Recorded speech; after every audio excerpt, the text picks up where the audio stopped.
Hey everybody, it's Midwest Comic Man from the Comic Corps, and this is the second episode of the greatest comic book ever, for today at least. And this one's special because it comes out on Halloween Day, so we're going with a very special issue, and it is going to be the original EC Vault of Horror number 40, which has some historical significance, but we'll get to that as we go through it. This one has a good vampire cover by Johnny Craig. He did most of the covers, I think, for Vault of Horror. So inside the first story, and this one is by Johnny Craig. It's called Old Man Mose. And starts out with a new guy in town. I mean, EC books are very wordy, so there's going to be a lot of word balloons. New guy in town, and he finds a kid throwing rocks at this guy. He's saying he lives in the black church and he's a devil worshiper. The guy chases the kids away and says, "Why don't you come up to my house?" And he meets the wife, and he hires him on to work around, do odd jobs around the house and everything. And he brings flowers to the wife, and everything's going all hunky-dory. So the guy goes into town. He needs to get some supplies. And all of the townspeople come up to him and say, "Oh, he was a family of devil worshippers up at the black church. They sacrifice people." And he's like, "Well, he's been fine by me, so I ain't gonna bother with what you say." And then he's worried about what everybody says, and that night he comes out. Oh, he broke his rifle at the top there. Oh, over here. When he was riding back, he dropped it and broke the stock. And then he's saying, "We need a gun out here to be able to survive." And then that night, he's thinking about what everybody said. He goes and he finds Mose mysteriously coming in from outside in the middle of the night. He's like, "Oh, I went for a walk." And he's like, So then he goes back to the village the next day. And they're like, "Someone was killed. And he got his throat slashed, just like the people in the old days from the people at the black church." He says, "We're going to go lynch him." He says, "No, he was working with me all night." And then he's like, "Why did I lie? Why did I lie?" And he says, "He could have been out killing." He says, "And now he's home alone with my wife." And he goes running back, and he sees his wife laying on the floor. And then he sees Mose there with his face all scratched up and shirt torn. And he can't control himself and just starts beating him until the blood is pouring from his face. Matter of fact, he said, "Pummeled and ripped, pounded, bloodied, and hacked with a vengeful pleasure." Then when he's dead, he runs over to his wife, and his wife says, "No, he was trying to save me." And then she dies in his arms. And he looks over, and he sees the actual killer laying in the bushes with a knife. Mose had taken him down, but he had killed him.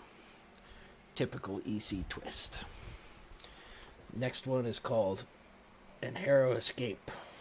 And this one is done by Joe Orlando on the art. He had some very clean art for the most part. And this ship finds a yacht just floating there. And they're like, "Oh, they're both dead." And then the man wakes up, he opened his eyes, and they're like, "Brandy," because alcohol fixes everything. He starts telling the story about how he went out with his fiancée and his best friend and his wife. His best friend was going to be his best man. He challenged the storm, and the storm was battering the boat. They ended up finding an island in the middle of nowhere called Harrow Island. And the guy who lives there in a castle welcomed him in to take shelter from the storm.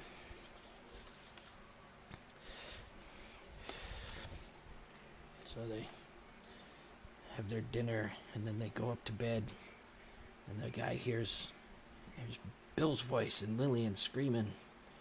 And he sneaks downstairs with a lamp, and he sees two coffins, and vampires are sucking their blood. They're dry. So he goes running upstairs to his fiancée, and the guy from the castle is there, and he's just about to attack her, and he smashes a chair over his head, and then takes a stake and jams it in his heart. So then they get on the boat, and they're escaping, and he's like, they're vampires now. And his fiancée goes, I know, Kip. And he's like, you a vampire? He got to you before I killed him. And they're like, And they're like, this is murder. You're never going to get away with that to a jury. They're like, well, he's dead, so it doesn't matter. And then the lieutenant's like, maybe he was telling the truth. See how pale she is? And he's like, she's dead, cold as ice. So then lieutenant says, well, I'm not so sure. And the captain says, well, drive a stake through her heart. You can't kill her any dead than she already is. So he slams a stake through her heart, and all of a sudden, she turns green and sudden stench of decomposition. And then they're like, well, we better get off this boat. The captain's like, but wait a second. He said the bite was infectious. That's right. And then just as they're realizing what happens, he comes jumping on them, attacks them, and kills them. Another typical EC tale. So, and I mentioned this one was historically significant, and this is the reason why. In the 50s, they had congressional hearings about comic books, trying to get them banned. And there was a book called Seduction of the Innocent, written by a psychologist who said that comics were the cause of all juvenile delinquency. And this is their editorial that came out during the congressional hearings, where they said, we think this is all poppycock, and it's all nonsense. And then at the end they say, we need you to write letters to the Senate. Where is it? The Senate Subcommittee on Juvenile Delinquency to try and plead their case.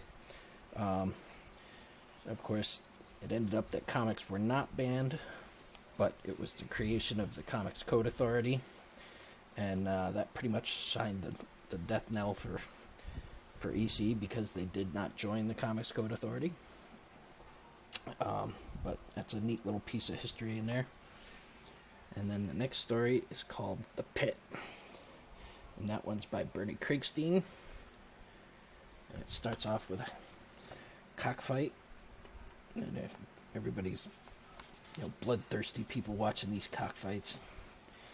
And another thing that's very common in ECs is you have the overbearing wife, the henpecked husband. She's like, we just need to keep making money. More money. And then next door at the neighbors, they have dog fights. And it's the same thing. We need to make more money. We got to make more than the neighbors. Blah, blah, blah. So they keep trying to one-up each other. And one day the dog fighters have more people than the chicken fighters, and he goes over to find out. It's because they had 4 dogs. So the guy's wife says, well, we're going to have 6 chicken then. And they're raking in the cash. She goes out and buys a dress. And then the other girl buys the same dress. So the next night, they got like 8 dogs in there. And she says, tomorrow we're going to have dogs and cats, so there'll be lots of bloodthirsty fighting. And then the other lady comes in with the fancy dress, and the other one's like, this is perfect for a dog fight. And she's like, I won't let her one-up me. We have to get him.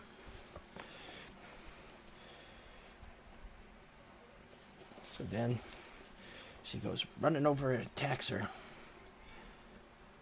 And the two wives are fighting. And while it's going on, the 2 husbands look at each other. And they have an unspoken understanding. And then they sit back And they're standing by the pit as the two wives tear each other apart.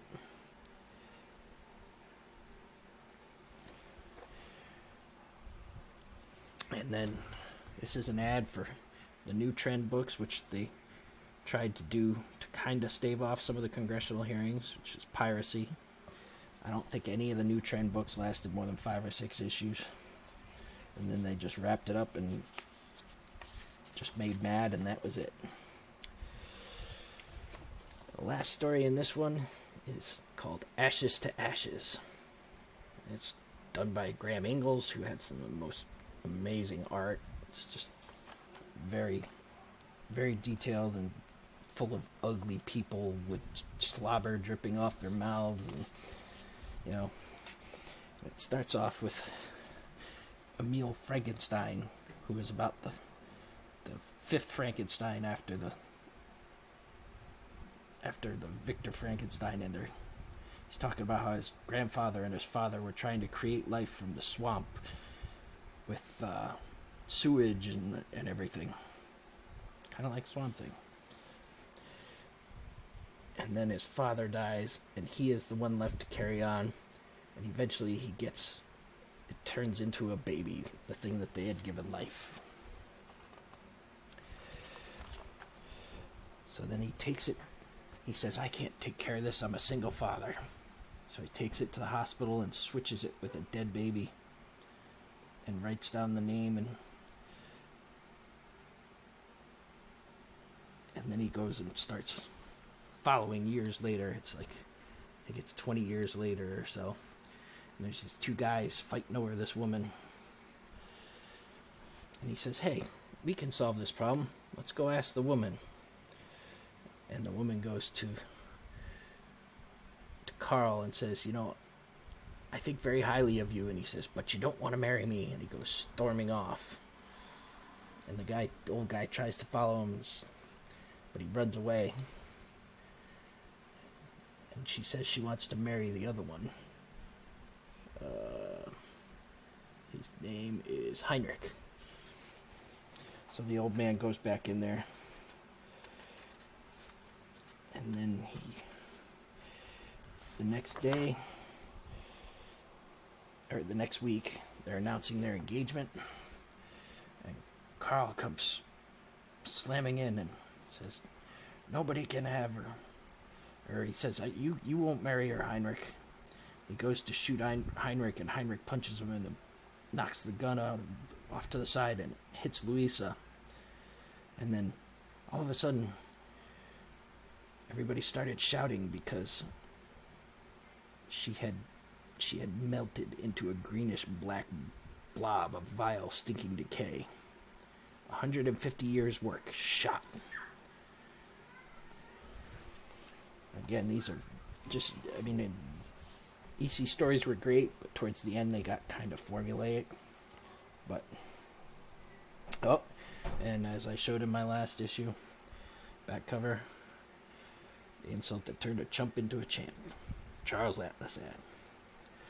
So that is my special Halloween issue, Vault of Horror number 40. And we will see everybody Friday on the Comic Core, Sunday on Blast or Stash It. And until then, cheers.